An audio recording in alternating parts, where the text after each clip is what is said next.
কাঁধে লাশ, বুকেও লাশ, একটা স্ত্রীর একটা সন্তানের। এই দায় কার? কে নিবে এই দায়?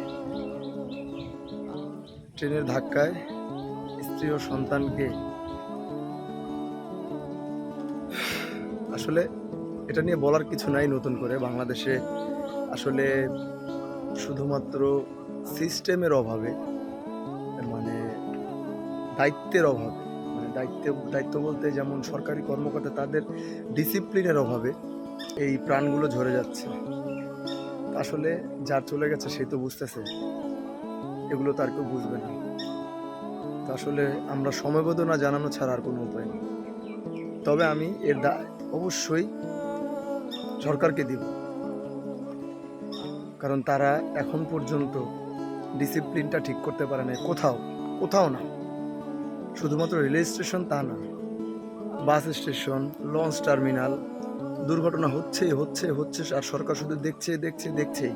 মানে এই নিয়ে তাদের কোনো মাথা ব্যথা নাই যে এই কিভাবে এগুলো রোধ করা যায়, বা এ নিয়ে কোনো মানে কোনো কিছুর মানে কোনো পরিকল্পনাই নেই সরকারের। শুধু ঈদ আসবে, মানুষ গ্রামের বাড়িতে যেতে চাইবে, মানুষ মরবে। তা আসলে ধিক্কার জানাই এই সিস্টেম।